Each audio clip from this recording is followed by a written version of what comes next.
Alhamdulillahirrabbilalamin, kita telah sama-sama mendengarkan dan membaca kalamullah. Semoga ini menjadi keberkahan untuk mengawali kegiatan kita pada pagi hari ini. Amin, Allahumma amin. Baik, mari kita buka acara kajian pada hari ini dengan membaca Bismillahirrahmanirrahim. Alhamdulillahirrabbilalamin, wassalatu wassalamu ala asrofi anbiya'i wal mursalin, Sayyidina Muhammadin wa ala alihi wa ashabihi ajma'in amma ba'd. Marilah kita panjatkan puji dan syukur kehadirat Allah Subhanahu wa taala atas limpah rahmatnya sehingga kita bisa berkumpul pada acara kajian rutin Sabtu pagi ini dengan tema urgensi ibadah kurban bagi umat Islam. Tak lupa juga sholawat dan salam senantiasa kita curahkan pada junjungan Nabi besar Muhammad SAW beserta keluarga dan sahabatnya. Yang terhormat kepada guru kita semua, Ustadz Deden Nugraha. Assalamualaikum Ustadz. Alhamdulillah. Dan juga tentunya kepada jajaran direksi yang sudah hadir pada hari ini, yaitu Bapak Haji Yadi Supriyadi, dan juga tentunya kepada Bapak Ibu pengajian Sabtu pagi yang dirahmati oleh Allah Subhanahu wa Ta'ala. Baik, mari kita mulai saja untuk sesi pertama, yaitu sesi tausiah yang akan disampaikan oleh gurunda kita semua, Ustadz Deden Nugraha. Untuk waktu dan tempatnya kami persilahkan. Terima kasih. Bismillahirrahmanirrahim. Assalamualaikum warahmatullahi wabarakatuh. Waalaikumsalam. Alhamdulillahilladzi arsala rasulahu bil huda wa dinil haqq liyudhhirahu 'ala dini kullih wa kafa billahi syahida. Asyhadu an la ilaha illallah wahdahu la syarikalah wa asyhadu anna Muhammadan abduhu wa rasuluh. Allahumma anfa'na bima 'allamtana wa 'allimna ma yanfa'una wa zidna ilman. Yang kami hormati Pak Haji Yadi Supriyadi, yang kami hormati Bapak Hardi Ikramullah, yang kami hormati para jamaah yang bergabung melalui Zoom di kajian Sabtu pagi ini.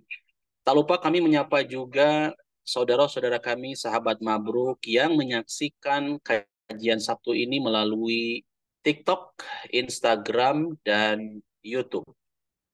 Alhamdulillah, puji sejati serta puja sempurna hanya milik Allah, Rabbul Izzati, Allahu Rabbul Alamin, Allahu Azza wa Jalla. Dialah Allah yang selalu senantiasa memberikan, memperkenankan, serta menganugerahkan kepada kita karunia demi karunia, kenikmatan demi kenikmatan, sehingga alhamdulillah biiznillah di kesempatan pagi hari yang berbahagia ini Allah kembali pertemukan kita dalam kajian rutin Sabtu pagi Mabruk Tur. Salawat serta salam senantiasa terlimpah curahkan kepada utusan Allah, kekasih Allah, penutup para nabi dan rasul, Nabi Muhammad sallallahu alaihi wasallam, juga kepada keluarga, sahabat dan umatnya. Semoga Bapak Ibu yang bergabung, rekan-rekan teman-teman dimanapun berada, Allah karuniakan selalu nikmat sehat dan nikmat kesempatan waktu luang untuk terus mendekatkan diri kita kepada Allah, untuk terus mencari ridho Allah, untuk terus mencari rahmatnya Allah Subhanahu wa Ta'ala. Salah satu keridhaan itu Allah hadirkan kita di majelis ilmu, majelis yang insya Allah akan makin cintanya kita kepada Allah dan Rasulnya. Bapak Ibu jamaah rahimakumullah, ibadah haji, saum Arafah, sholat Idul Adha, dan udhiyah, yaitu menyembelih hewan ternak tertentu untuk mendekatkan diri kepada Allah Azza wa Jalla pada tanggal 10, 11, 12, dan 13 Dzulhijjah kembali menyapa kaum muslimin di tahun ini. Setiap tahun, keempat ibadah yang istimewa ini hadir di hadapan kaum muslimin. Setiap tahun keempatnya berulang datang. Ibadah haji, saum Arafah, Idul Adha, dan Udhiyah. Nah, pengulangan demi pengulangan tersebut seharusnya meninggalkan bekas yang mendalam bagi keimanan dan ketakwaan kita kepada Allah Subhanahu wa Ta'ala. Bukan sebaliknya, kehadiran demi kehadiran keempat ibadah tersebut menjadikan peristiwa yang kita anggap biasa saja. Akibatnya apa? Datang dan pergi begitu saja, berlalu begitu saja, tanpa ada manfaat bagi dunia dan akhirat kita, tanpa ada maslahat bagi individu kita dan umat kita. Nah, bicara mengenai Idul Adha, salah satunya ya dari keempat ibadah tersebut, Idul Adha ini ibadah kurban, salah satunya adalah ibadah kurban, merupakan cinta, bukti cinta seseorang kepada Allah, Rasulnya, dan syariat Islam. Kenapa demikian? Karena kecintaan kita kepada Allah membutuhkan bukti yang nyata. Bukti tersebut apa? Bukti tersebut yaitu kita mengikuti dan melaksanakan segala syariat yang Rasulullah SAW tetapkan. Allah Subhanahu wa taala sampaikan di dalam Al-Qur'an surat Ali Imran ayat 31. A'udzubillahi minasyaitonirrajim. Qul in kuntum tuhibbunallaha fattabi'uni yuhibbukumullah wa yaghfir lakum dzunubakum wallahu ghafurur rahim. Qul, katakanlah, in kuntum tuhibbunallah, jika kamu mencintai Allah, fattabi'uni, maka ikutilah aku. Yuhibbukumullah, niscaya Allah akan mencintaimu, wa yaghfir lakum dzunubakum, dan Allah pun akan mengampuni dosa-dosamu. Wallahu ghafurur rahim, Allah Maha Pengampun, Maha Penyayang. Bapak Ibu rahimakumullah, selain syariat Nabi Muhammad SAW, ibadah kurban sendiri telah ada semenjak generasi pertama anak Adam. Siapa? Pada saat itu, Qabil dan Habil, kedua anak kandung Nabi Adam, mempersembahkan kurban atas apa yang mereka miliki. Kita lihat di surat Al-Maidah ayat 27 mengenai pengorbanannya dua anak Adam, yakni Qabil dan Habil. Siapa kurbannya yang diterima oleh Allah dan siapa yang kurbannya ditolak oleh Allah. Di surat Al-Maidah ayat 27 dengan jelas, "Watslu 'alaihim naba'a bnai Adam bil haqq." Dan ceritakanlah dengan sesungguhnya kepada mereka tentang kisah kedua anak Adam. Idh qarraba kurbanan, ketika keduanya mempersembahkan kurban. Fatuqabbila min ahadihima, lalu kemudian Allah menerima kurban di antara keduanya. Walam yutaqabbal minal akhar, dan Allah tidak terima kurban dari yang lainnya. Allah terima kurbannya Habil, tapi Allah tidak menerima kurbannya Qabil. Lantas Qabil berkata, qala la aqtulannak, sungguh aku pasti membunuhmu. Qala, Habil menjawab, Habil berkata, innama yataqabbalullahu minal muttaqin. Sesungguhnya Allah hanya menerima amal dari orang-orang yang bertakwa. Selain dari pengorbanan yang dilakukan oleh generasi manusia pertama di dunia, sejarah kurban yang dilakukan umat Islam tentu tidak bisa dilepaskan, tidak bisa terlepas dari kisah sosok manusia mulia Khalilullah, Khalilur Rahman, kekasih Allah.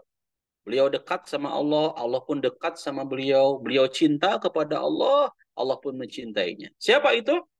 Nabi Ibrahim alaihissalam. Dan Nabi Ibrahim alaihissalam wajar kemudian beliau diberikan gelar Khalilullah, Khalilur Rahman, kekasih Allah. Karena Nabi Ibrahim alaihissalam ini diberikan banyak sekali ujian dalam kehidupannya, Bapak Ibu rahimakumullah. Ujian apa saja, Ustadz? Ujian yang Allah berikan kepadanya, yang pertama adalah ujian kondisi ayahnya yang tidak beriman dan kufur kepada Allah. Ayahnya adalah penyembah berhala. Tugas berat bagi Nabi Ibrahim alaihissalam untuk mengajak ayahnya agar jangan berbuat syirik kepada Allah Azza wa Jalla. Hal ini diungkapkan di dalam Al-Quran, kisahnya diabadikan di dalam Al-Quran, surat Al-An'am ayat 74. A'udzu billahi minasyaitonir rajim. Wa idh qala Ibrahimu li abihi Azara atattakhidhu asnaman alihah inni araka wa qaumaka fi dhalalin mubin.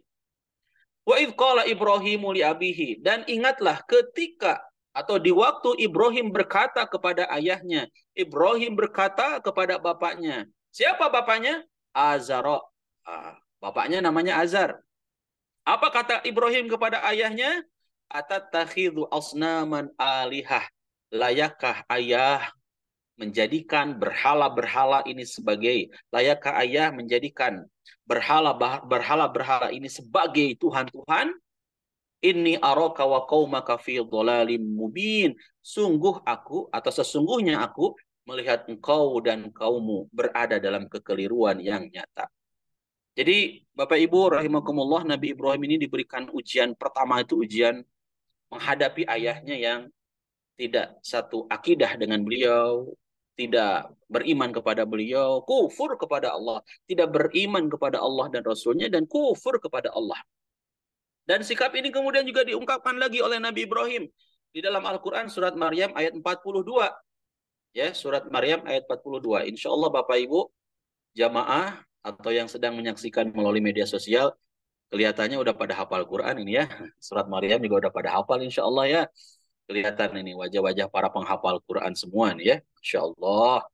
Jadi di surat Maryam ayat 42 kata Allah, idh qala li abihi. Lagi-lagi Allah menyampaikan di ayat 42 surat Maryam ini, ingatlah ketika ia berkata kepada ayahnya. Ketika Ibrahim berkata kepada ayahnya, apa kata-kata Ibrahim? Lima ta'budu ma la tasma'u wa la yubsiru wa la yugni anka syai'a. Kata Ibrahim kepada ayahnya, wahai ayah, ayahku, mengapa engkau menyembah sesuatu yang tidak bisa mendengar, sesuatu yang tidak melihat, wa la yugni anka syai'a. Bahkan Anda, ayahku yang tercinta, menyembah sesuatu yang tidak dapat menolong engkau sedikit pun. Dan Nabi Ibrahim alaihissalam masih di surat Maryam di ayat 45-nya menyatakan, menyampaikan, ya abati, wahai ayahku. Nah, ini abati ini panggilan sayang dari anak kepada ayahnya Bapak Ibu ya. Bapak Ibu dipanggil sama anak-anak dengan panggilan apa? Ada yang panggilan ayah, ada yang panggilan papa, ada yang panggilan papi ya. Ada yang panggilan bapak, ada yang panggilan apa? Dedi, ada Dedi. Jarang nih kita manggil Dedi ya. Apalagi kalau nama ayahnya Dedi. Nggak sopan sih nama manggil Dedi. Mungkin ada yang manggilnya juga abah. Abah, ambu ya. Ayah, ibu, mama, bapak. Nah, Nabi Ibrahim ini memanggil ayahnya adalah dengan panggilan abati. Jadi abati itu panggilan sayang loh. Panggilan cinta dari anak kepada ayah. Dan hal ini juga diungkapkan juga oleh Nabi Ismail alaihissalam.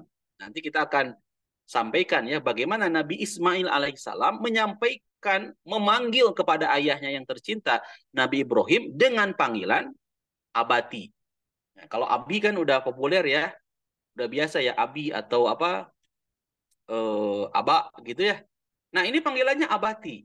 Jarang orang panggil abati ya, anak panggil ke bapaknya abati. Jadi ini bisa menjadi inspirasi juga buat Bapak Ibu rahimakumullah ke depan. Anak saya kalau nomor 1, nomor 2 panggil ke saya ayah. Nanti yang anak nomor 3 panggilnya abati boleh nggak? Boleh. Ini jelas di Quran disebutkan abati. Balik lagi ke surat Maryam ayat 45. Ya abati. Ini perkataan Ibrahim kepada ayahnya. Wahai ayahku, wahai bapakku, inni akhafu ayyamassaka adzabun minar rahman. Sesungguhnya aku khawatir bahwa kamu akan ditimpa azab dari Tuhan yang Maha Pemurah. Fatakuna lisyaitani waliya. Maka kamu menjadi kawan bagi setan. Nah, mendengar perkataan, mendengar nasihat, ajakan, dakwah dari anaknya, yakni Nabi Ibrahim kepada ayahnya Azar, bagaimana sikap ayahnya, bagaimana sikap Azar kepada anaknya? Ternyata Bapak Ibu rahimakumullah, selembut sebaik apapun ajakan, dakwah yang disampaikan oleh Nabi Ibrahim, ternyata direspon negatif sama ayahnya. Ayahnya bahkan memberikan ancaman dan umpatan kotor kepada Ibrahim. Hal ini diungkapkan di dalam surat Maryam ayat 42. Qala, Azar berkata ayahnya kepada Ibrahim, Aragibun anta an alihati ya Ibrahim. Bencikah kamu kepada Tuhan-Tuhanku wahai Ibrahim? La ilam tangtahi, jika kamu tidak berhenti, jika engkau tidak menghentikan dakwahmu ini, jika engkau tidak menghentikan nasihatmu ini, ajakanmu ini, untuk tentu ya, tauhidullah, mengesahkan Allah. Maka apa kata-kata ayahnya? Apa respon ayahnya? La arjuman naka, maka niscaya kamu akan kurajam. Ya Allah, berat banget ya ujian yang dihadapi oleh Nabi Ibrahim. Kalau tidak menghentikan dakwah itu ancamannya apa? Dari bapaknya loh. Dari bapak kandungnya. La arjumannaka. Niscaya kamu akan kurajam. Tak cukup sampai di sana. Wahjurni maliya. Dan tinggalkanlah aku buat waktu yang lama. Diusir. Nabi Ibrahim diberikan ancaman dengan dirajam. Kemudian diusir ya. Nah, ngeri. Ujian yang hadapi oleh Nabi Ibrahim. Dan Nabi Ibrahim sukses berhasil. Seberat, sekuat, sehebat apapun ujian yang dihadapi oleh Nabi Ibrahim dalam menghadapi ayahnya, tetap beliau istiqomah, tetap beliau menyampaikan dakwah, dan ini juga jadi pelajaran penting ya buat kita.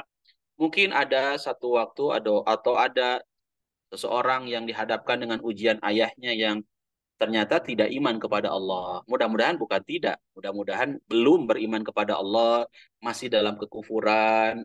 Pesan berharga buat para anak dari orang tuanya, tetap menyampaikan dakwah ya, tetap menyampaikan pesan, ajakan, indahnya Islam, indahnya agama Allah, indahnya syariat Allah ini. Meskipun ya bisa jadi hal yang serupa juga didapatkan oleh Bapak Ibu rahimakumullah. Kan tak sedikit ketika anaknya sudah memeluk agama Islam, lantas ibu bapaknya masih berada di luar dari Islam, nggak sedikit yang kemudian orang tuanya tak rela, lantas memberikan ancaman, bahkan bukan sekedar ancaman, langsung dia lakukan tindakan apa? Coret namanya di kartu keluarga. Nggak sedikit kayak gitu. Diusir, iya. Tapi nggak sedikit juga yang posisinya mungkin, ya alhamdulillah ya, kalau kondisi Bapak Ibu, teman-teman rahimakumullah, sudah mengenal Islam, Bapak Ibunya belum Islam, terus didakwahi, diajakin.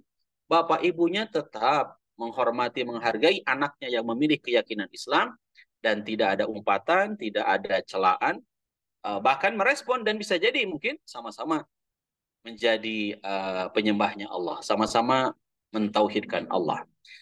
Bapak Ibu jamaah rahimakumullah yang Allah Subhanahu wa taala muliakan, Nabi Ibrahim menghadapi bapaknya yang meskipun demikian ya, tadi yang diungkapkan umpatan kotor ya, ancaman dan sebagainya, tapi Nabi Ibrahim tetap bersikap baik kepada ayahnya.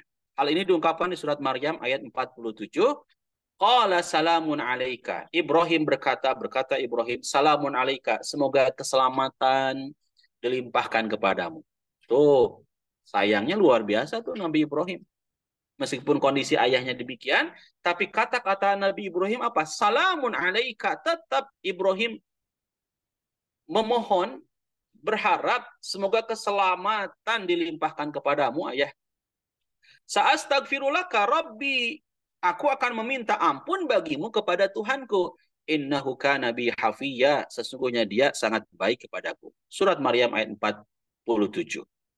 Sekalipun permohonan ampun tidak dibenarkan ya, permohonan ampun itu tidak dibenarkan oleh Allah Subhanahu wa taala karena posisi dan situasinya ayahnya kufur dan Nabi Ibrahim kemudian tahu ayahnya menjadi musuhnya Allah. Maka Al-Qur'an menyebut di surat At-Taubah ayat 114 kata Allah, "Wa ma kana istighfaru Ibrahim li abihi." Adapun permohonan ampun ya, permohonan ampunan Ibrahim kepada Allah li abihi untuk bapaknya, illa am mau'idati wa'adaha iyyahu, melainkan tidak lain hanyalah karena suatu janji yang telah diikrarkannya kepada bapaknya. Ya, karena menunaikan janji. Tapi kalau lihat di berikutnya masih di ayat 114 surat At-Taubah, falamma tabayyana lahu annahu aduwwul lillah, maka ketika jelas bagi Ibrahim bahwa bapaknya ini adalah aduwwulillah, musuhnya Allah. tabarra'a minhu, maka Ibrahim berlepas diri darinya. Ibrahim berlepas diri darinya. Inna Ibrahim la'awwahun halim. Sesungguhnya Ibrahim seorang yang sangat lembut hatinya lagi penyantun. Bapak Ibu jamaah juga pemirsa ya, pemirsa yang sedang menyaksikan ini baru pertama kali ya di kajian Sabtu pagi ini live melalui TikTok, Instagram dan YouTube. Nah, mudah-mudahan lancar ya. Insya Allah lancar. Lancar terus. Baik. Oleh sebab itu jika kita mengambil banyak hikmah ya dari pelajaran Nabi Ibrahim yang diberikan ujian dengan bapaknya, pelajarannya apa sih? Pelajarannya adalah sekasar apapun orang tua ke kita, seburuk apapun orang tua ke kita, kita tidak boleh berkata kasar kepada orang tua. Ya, dan bahkan sampai-sampai Allah sebutkan di dalam Al-Quran, meskipun orang tua mengajak kita untuk menyekutukan Allah dengan sesuatu, bagaimana sikapnya? Kalau ada orang tua yang nyuruh kita, yang memerintahkan kepada kita untuk melakukan sesuatu yang itu semua ternyata menyalahi aturan syariat. Ya, misal ada orang tua yang melihat anaknya pakai hijab, kemudian mamahnya bilang atau ayahnya bilang, teteh, teteh, atau mbak, ngapain sih kamu pakai kerudung? Gerah tahu, harudang. Ih, ngapain pakai kerudung? Udah kayak mamah aja nggak pakai hijab. Bisa jadi ada yang seperti itu ya. Atau mungkin ada orang tua yang ternyata melihat anaknya rajin sholat itu dia komentari. Mas, ngapain sih kamu sholat? Udah kayak ayah aja nggak sholat, bebas, lepas gitu ya, nggak ada beban, ngapain sih kamu sholat?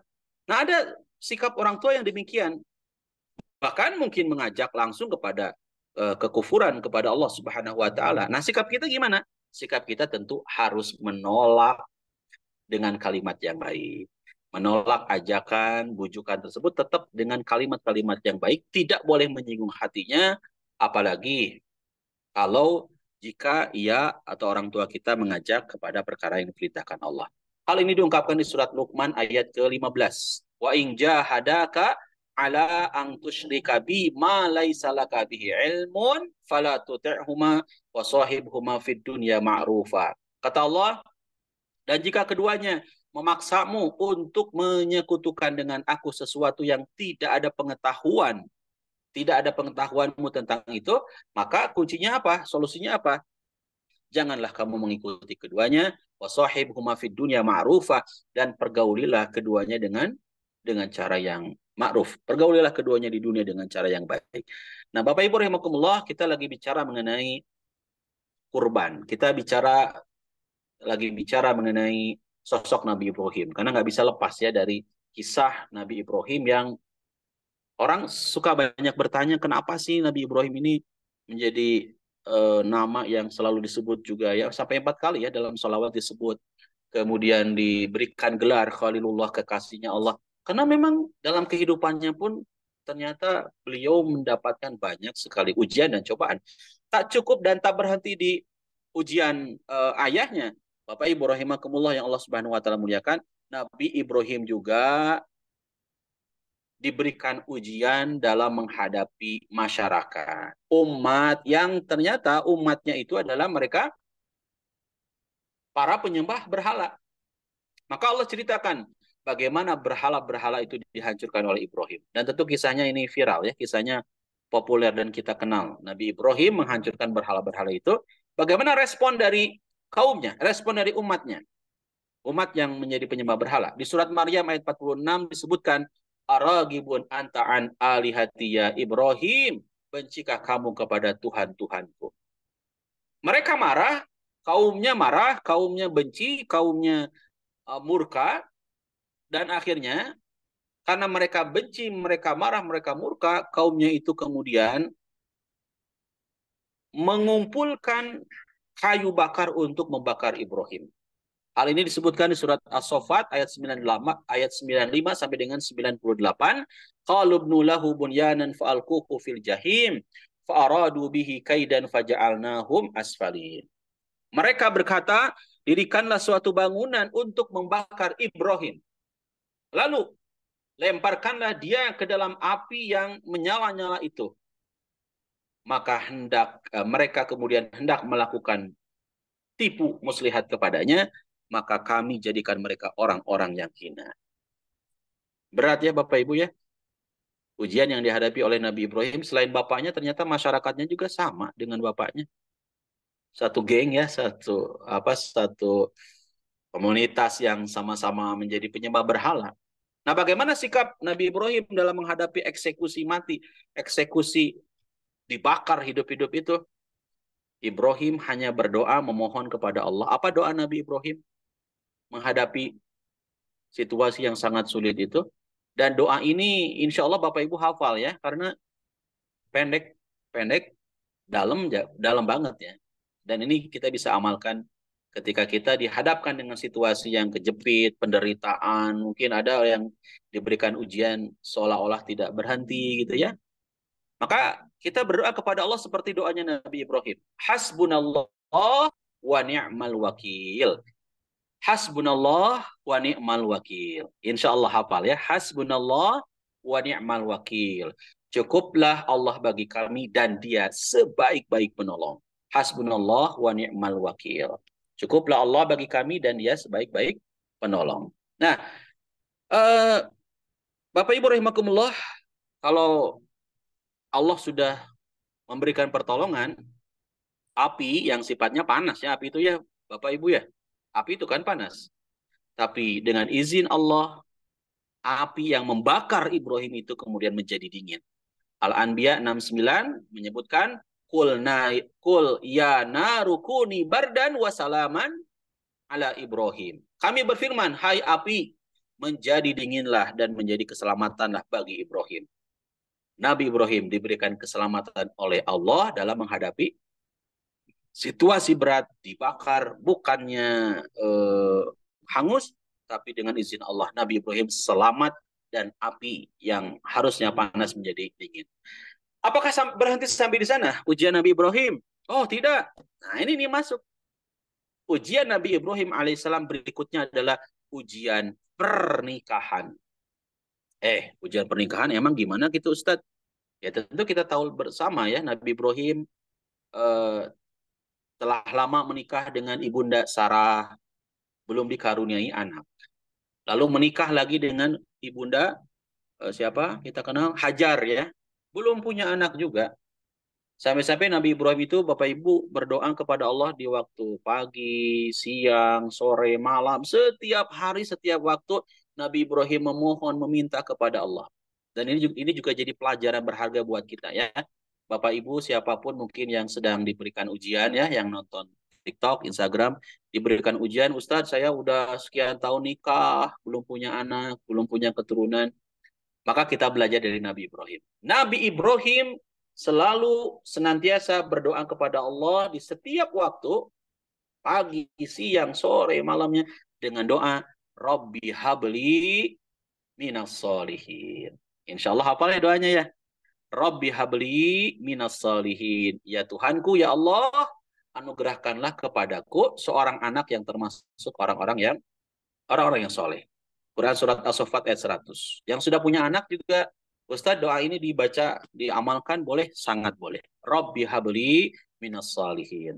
Dan Bapak Ibu, ujian Nabi Ibrahim dalam ujian pernikahan itu 86 tahun dari umurnya beliau baru dikaruniai anak yang bernama Ismail. Masya Allah. Kesabarannya luar biasa ya. 86 tahun dari umurnya Nabi Ibrahim, barulah beliau dikaruniai anak bernama Ismail. Apakah berhenti sampai di sana ujiannya itu? Ujian ayah, ujian masyarakat, ujian pernikahan. Begitu punya anak, diberikan lagi ujian. Masya Allah ya Rob. Ujiannya apa? Inilah yang kita kenal dan yang selalu kita dengar dari guru-guru kita ya setiap khutbah Idul Adha. Bagaimana kisah yang sangat mengharukan. Sosok Nabi yang begitu mulia, Nabi Ibrahim bersama anaknya Nabi Ismail, yang dua-duanya adalah taat kepada Allah. Kita tahu bersama ketika Nabi Ibrahim bermimpi untuk menyembelih anaknya yakni Ismail, maka apa kata Ibrahim kepada anaknya? Ibrahim berkata kepada anaknya, "Ya bunayya, wahai anakku, inni ara fil manam, sesungguhnya semalam ayah bermimpi untuk menyembelihmu ani adbahuka. Fangdur madza tara." Bagaimana pendapatmu dengan mimpi ayah itu? Apa yang didapatkan? Apa yang dibicarakan? Apa yang dijawab oleh Ismail kepada ayahnya? Kata Ismail alaihissalam, "Ya abati, wahai ayahku, if'al ma tu'mar, lakukan. Lakukan apa yang Allah perintahkan. Satajiduni insyaallahu minas sabirin." Niscaya engkau akan mendapatiku termasuk orang-orang yang sabar. Keberhasilan Nabi Ibrahim mendidik anaknya hebat tergambar dari jawaban Ismail alaihissalam ketika mendengar berita, kabar ya, wahyu yang Allah Subhanahu wa taala sampaikan melalui mimpinya Nabi Ibrahim untuk menyembelih Ismail. Ismail memberikan jawaban yang sangat dahsyat. Lakukan apa yang Allah perintahkan, gak berpikir panjang. Meskipun ini tentu perintah yang irasional ya, di luar dari akal manusia, di luar dari kebiasaan manusia. Tapi apapun perintah Allah, dua manusia, dua sosok yang mulia ini, Nabi Ibrahim dan Nabi Ismail, sama-sama sami'na wa ta'na ya, mendengar kemudian mentaati segala perintah Allah. Bapak Ibu jamaah rahimakumullah yang Allah Subhanahu wa taala muliakan, maka dengan hadirnya ibadah kurban ini seyogianya kita bisa mengambil banyak sekali pelajaran ya. Dan urgensi dari ibadah kurban ini dari kisah yang tadi saya ungkapkan ya, kisahnya Habil, Qabil, kisahnya Nabi Ibrahim, ada 3 urgensi yang perlu dicatat oleh kita. Pertama, urgensi dari kurban untuk umat Islam itu adalah sebagai bukti ketakwaan kita. Jadi kalau kita takwa, kalau kita benar-benar iman, maka kita harus membuktikan ketakwaan itu lewat pengorbanan. Di dalam Al-Quran surat Al-Hajj ayat 37 kata Allah, la yanalallaha luhumuha wala dima'uha walaki yanaluhut taqwa minkum. Kata Allah, daging hewan kurban dan darahnya itu sekali-kali tidak akan sampai kepada Allah. Walaki yanaluhut taqwa minkum, tetapi yang akan sampai kepada Allah itu adalah bukti ketakwaan kita kepadanya. Ya, bukti ketakwaan kita. Jadi kalau kita manusia hamba-hamba Allah yang bertakwa, seharusnya buktikan ketakwaan itu lewat pengorbanan. Pengorbanan harta, diberikan keluasan, diberikan kecukupan untuk berkurban, bismillah, maka lakukanlah. Dan Allah akan terima ibadah kurban kita ketika ibadah kurban itu dilandasi dengan ketakwaan kepada Allah. Yang kedua, Bapak Ibu rahimakumullah, kurban ini, urgensi kurban bagi umat Islam ini selain sebagai bentuk ketakwaan, yang kedua adalah sebagai bentuk rasa syukur. Nah, sebagai bentuk rasa syukur. Syukur itu apa? Syukur itu kata para ulama adalah sorful abdi jami'a ma an'amallahu alaihi minas sam'i wal basari wa ghairiha ila ma khuliqa li ajri. Yang disebut dengan syukur itu adalah kita sebagai hamba Allah mempergunakan seluruh segala nikmat yang Allah berikan kepada kita, baik nikmat pendengaran, baik nikmat penglihatan dan lain sebagainya, ila ma khuliqa li ajli, sesuai dengan kehendak, kemauan yang memberikan. Jadi ketika Allah Subhanahu wa taala berkeinginan, berkehendak agar kita menjadi hamba-hamba yang bersyukur, maka bukti syukurnya itu harus diwujudkan, ya. Karena kan syukur aspeknya bukan hanya lisan saja, aspeknya bukan hanya dalam hati saja. Syukur dengan perbuatan itu juga yang mesti kita tunaikan. Dan sebagai bukti rasa terima kasih kita kepada Allah ya atas nikmat yang berlimpah yang Allah berikan, maka kuncinya adalah kita sholat, kita kurban juga ataupun karena Allah Subhanahu wa taala. Hal ini diungkapkan di surat At-Takat, Al-Kautsar ya. Insya Allah Bapak Ibu sudah hafal Al-Kautsar ya. Oh, hafal Ustaz Al-Kautsar. Subuh, zuhur, asar, maghrib, isya, taraweh, duha, atak Al-Kautsar aja terusnya bolak-baliknya. Saking eta hungkul apa artinya? Enggak apa-apa sih ya. Al-Kautsar. Di surat Al-Kautsar dengan jelas Allah tegaskan, A'udzubillahi minasyaitonirrajim. Bismillahirrahmanirrahim. Inna a'tainakal kautsar.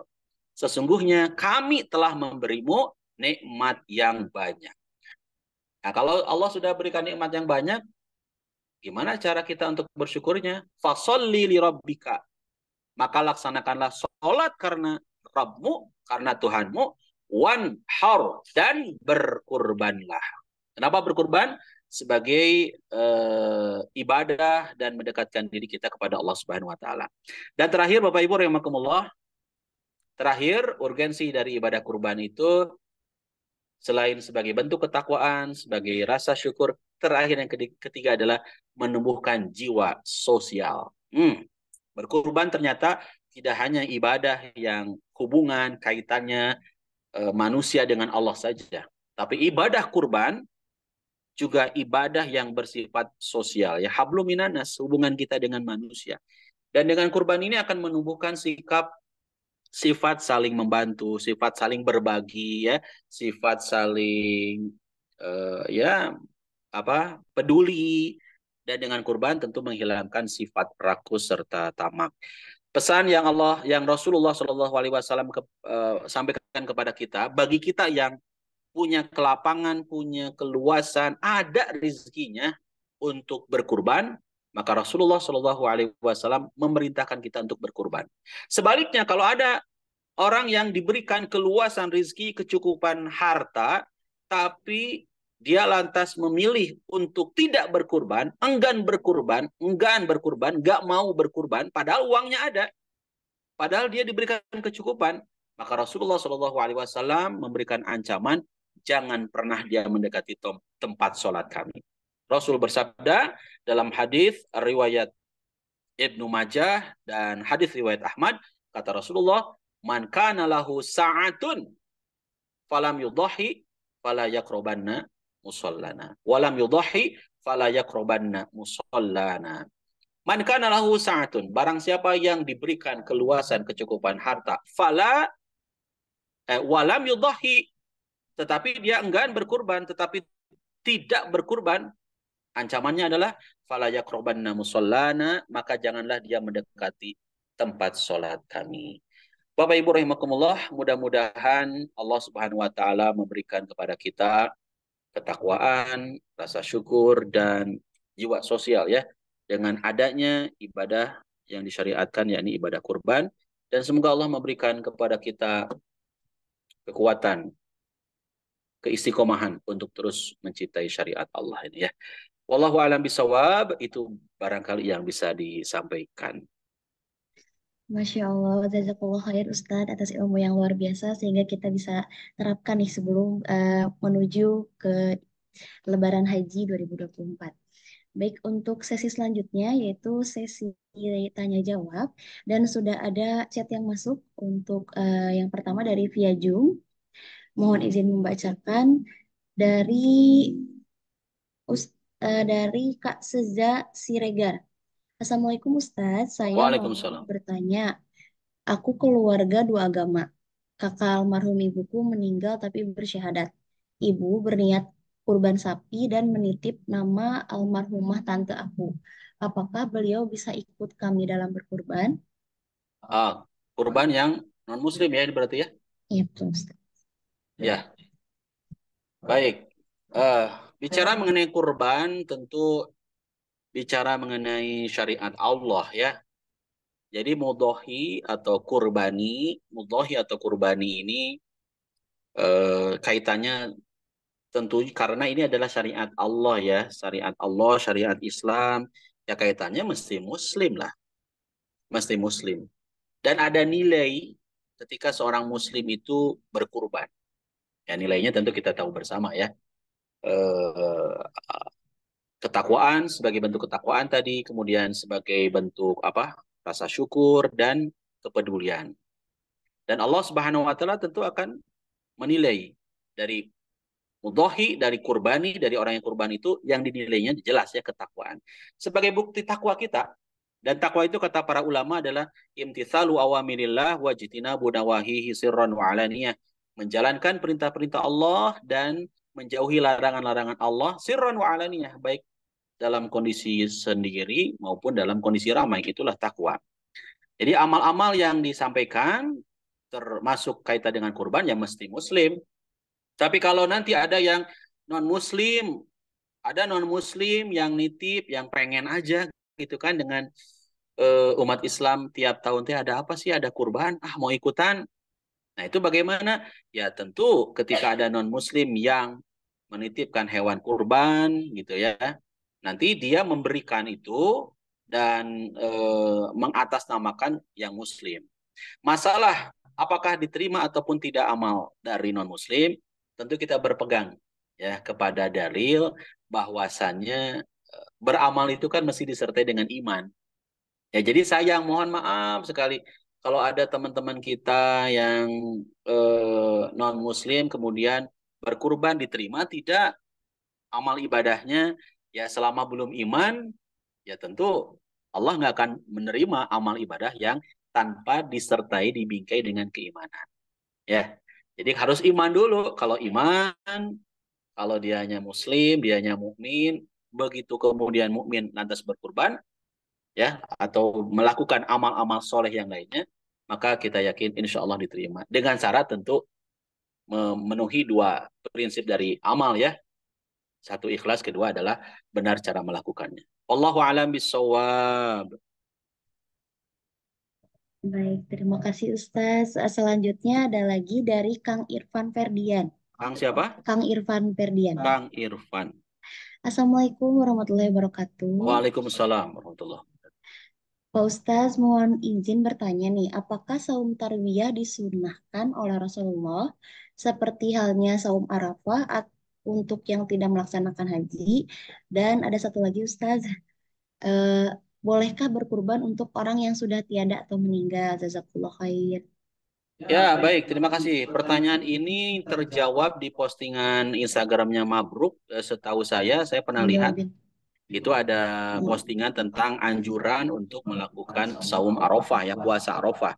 Berdasarkan pada hadis dari Abu Qatadah, Rasulullah Shallallahu Alaihi Wasallam bersabda, "Siyamu yaumi Arafah, puasa Arafah, saum Arafah. Tanggal berapa sih Arafah itu? 9 Zulhijjah. Ingat berdasarkan Hijriah ya, jangan berdasarkan Masehi, 9 Juni, 9 Juli. Berdasarkan Hijriah, penanggalan Hijriah. Ya, jadi puasa Arafah, saum Arafah 9 Dzulhijjah itu ahtasibu 'alallahi ayyukaffiras sanatallati qablahu wasinatallati ba'dahu. Jadi saum Arafah ini punya keutamaan, keren banget nih keutamaannya ya. Dapat menghapuskan dosa setahun yang lalu dan setahun akan datang. Jadi kita dianjurkan untuk saum Arafah. Yang kedua, kemudian masih di dalam hadis ini, wasiyamu yaumi asyura ahtasibu 'alallah ayyukaffiras sanatallati qablah.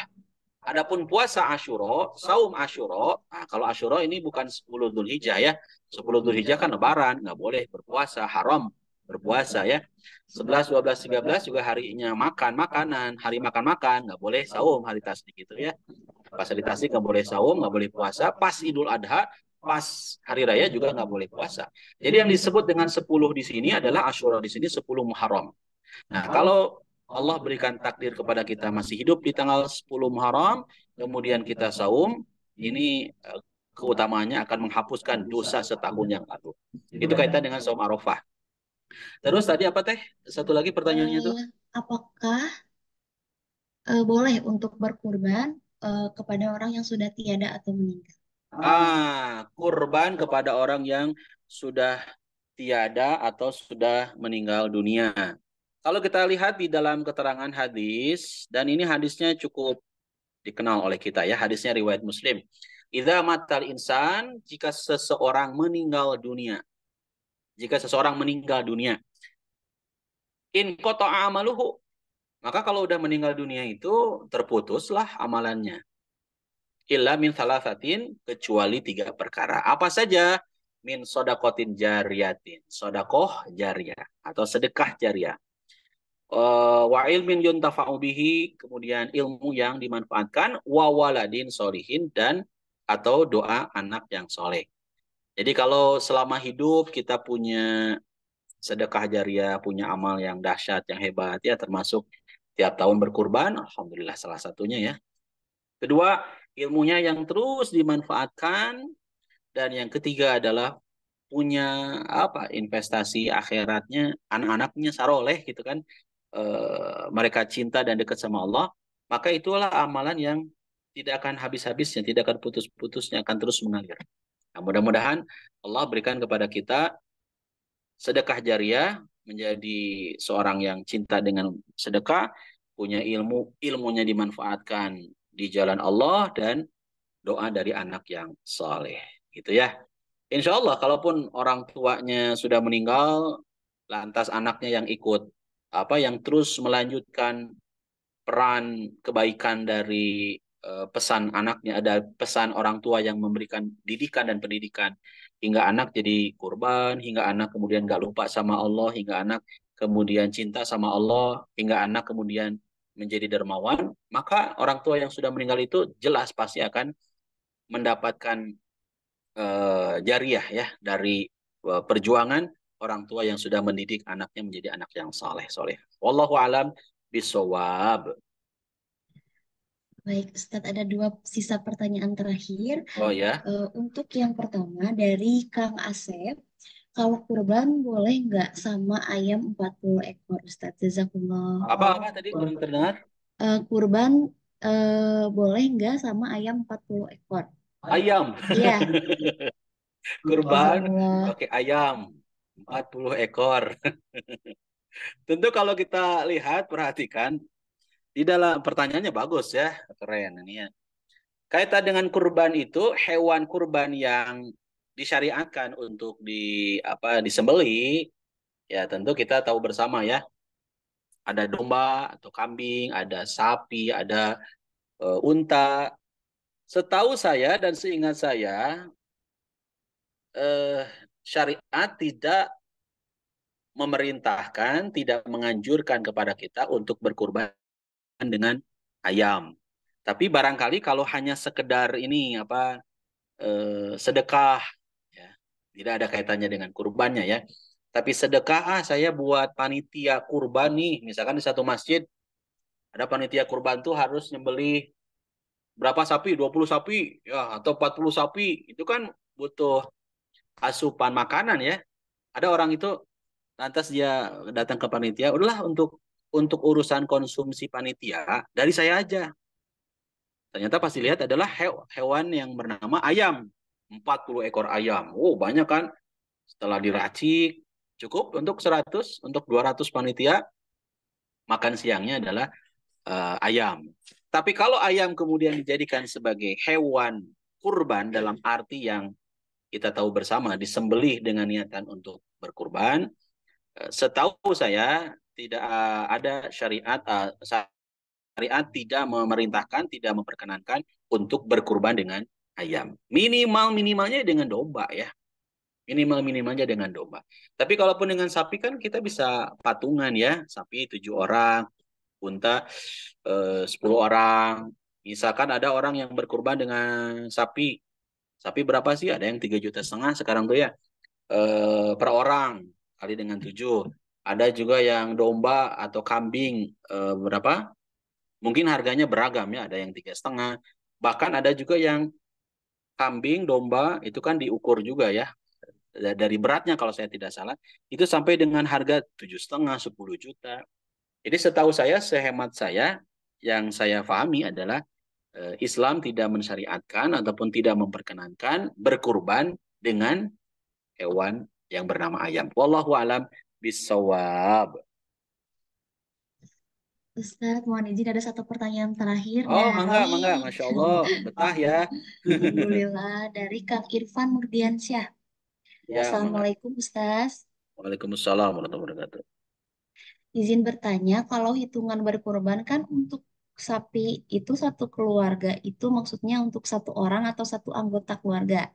Sedangkan kambing untuk satu orang atau untuk satu keluarga. Jazakumullah. Ya, ketika akang siapapun ya yang diberikan keluasan rizki, saya satu keluarga ini mau masing-masing satu sapi, oh boleh. Suaminya kurban satu sapi, istrinya ya mama, ayah, anaknya ada 7. Semuanya berkurban. Jadi berapa? 7 tambah 2, 9 sapi. 9 sapi, boleh. Sebarkan ke panitia masjid ya. Atau mungkin mau sembelih sendiri ya. Bukan menyembelih sendiri ya. Menyembelih hewan sendiri. Misalkan, lantas dagingnya itu dibagikan ke tetangga terdekat atau orang-orang yang sangat memerlukan ya, orang-orang yang memang membutuhkan. Mau yang minta ataupun yang nggak minta dibagikan. Boleh. Nah ini kaitan dengan kurban sekeluarga. Misal cuman bisanya satu satu domba, ya silahkan boleh. Bisanya cuma satu sapi, ya silahkan. Ada juga yang kurban, satu keluarga itu 7 tuh ya. Ah, udahlah kita masing-masing patungan, karena memang mampunya adalah patungan. 3,5 juta misalkan per anak, kali dengan 7, 7 udah sama ayah sama ibunya, berarti satu keluarga satu satu sapi boleh, gitu ya. Kalau misalkan tidak mampu untuk satu keluarga satu sapi, dan memang belum mampu, ya tentu mudah-mudahan harapan terindah dan terbesar bagi kita adalah tahun depannya kita bisa berkurban. Sekarang banyak ya teh ya program-program tabungan kurban ya. Jadi ada tuh karyawan dia melakukan tabungan kurban setahun yang lalu. Nah tahun ini kurban. Alhamdulillah katanya Ustadz, saya gaji nggak seberapa, sebulan gaji cuma 20 miliar katanya Ustadz. Amin, amin kan aja gaji 20 miliar ya. Dia gaji nggak seberapa, ya cukup lah ya. Tapi belum cukup untuk kurban. Nah, pas begitu kemarin dia cerita ke saya, Alhamdulillah tahun ini kurban. Oh, hebat, masih muda loh. Caranya gimana? Dia udah nabung setahun yang lalu. Nah, pas tahun ini dia berkurban. Alhamdulillah. Mudah-mudahan Allah memberikan keluasan rizki kepada kita ya. Bismillah. Ayo berkurban ya. Bismillah. Masih ada waktu. Belum ada rizkinya tanggal 10, masih ada hari tasdik ya. 11, 12, 13. Wallahu a'lam bishawab. Terima kasih Ustadz Ya, atas sama-sama. jawaban dari pertanyaannya dan terima kasih juga kami sampaikan kepada Bapak Ibu yang sudah bertanya pada kesempatan kali ini. Sebelum kita lanjut kepada sesi yang berikutnya, ada sedikit informasi nih, kalau Mabruk Tour memiliki paket umroh terdekat pada 16 Agustus 2024 dan lagi ada promo diskon. Khusus untuk bulan ini, lagi ada promo diskon sampai dengan Rp250.000. Untuk yang mau daftar, gimana caranya? Boleh langsung kunjungi website kita di www.mabruk.co.id. Jadi tunggu apa lagi yuk, sat-sat amankan seatnya. Baik, Alhamdulillah kita telah sampai di penghujung acara, yaitu sesi doa yang tentunya juga akan disampaikan oleh guru kita, Ustadz Dede Nugraha. Untuk waktu dan tempatnya kami persilakan. Baik. Bismillahirrahmanirrahim. Allahumma inna nas'aluka bi anna lakal hamda la ilaha illa anta. Al-ahadus samadul ladzi lam yalid wa lam yulad wa lam yakul lahu kufuwan ahad. Ya Rahmanu ya Rahim ya Ghafur ya Aziz. Allahumma gfirli wa liwalidayya warhamhuma kama rabbayani saghira. Allahumma gfirli wa liwalidayya warhamhuma kama rabbayani saghira. Ya Allah, ya Rahman, ya Rahim, ya Ghafur, ya Aziz. Ampuni kesalahan hamba, ya Rabbana. Ampuni, ya Rabb. Lisan ini sering kali tidak terjaga dan menyakiti perasaan orang tua kami, anak kami, tetangga kami, siapapun yang berinteraksi dengan kami. Ya Allah, maafkan atas segala tingkah laku kami yang menyakiti, menzolimi saudara-saudara kami. Jikalau engkau tidak memaafkan atas setiap kezoliman kami, maka kami menjadi hamba-hambamu yang rugi. Rabbana zalamna anfusana wa ilam taghfir lana wa tarhamna lanakunanna minal khasirin. Ya Rabb, ampuni kesalahan kekhilafan orang tua kami, sayangi orang tua kami ya Allah, sebagaimana mereka menyayangi kami di waktu kecil. Ya Allah, bagi orang tua kami yang masih hidup, sehatkan beliau ya Rabbana, mudahkan urusannya ya Allah, kuatkan imannya ya Rabbana. Ya Allah, ya Rahman, ya Rahim, bagi orang tua kami yang sudah mendahului kami, ya Allah. Ampuni segala kekhilafannya, ya Allah. Masukkan beliau ke dalam syurgamu, ya Rabb. Kumpulkan orang tua kami bersama para nabi, para siddiqin, para syuhada dan salihin. Allahumma gfirlahu warhamhu wa'afihi wa'afu anhu. وأكرم نزله ووسع مدخله واغسله بالماء والثلج والبرد ونقه من الخطايا كما ينقى الثوب الأبيض من الدنس وأبدله دارا خيرا من داره وأهلا خيرا من أهله وزوجا خيرا من زوجه وأدخله الجنة وأدخله الجنة وأعذه من عذاب القبر ومن عذاب النار. Ya Allah, ya Rahman, ya Rahim, siapapun saudara-saudara kami yang hari ini sedang kau berikan ujian sakit, ya Rob, sembuhkan, ya Allah, sehatkan, ya Allah.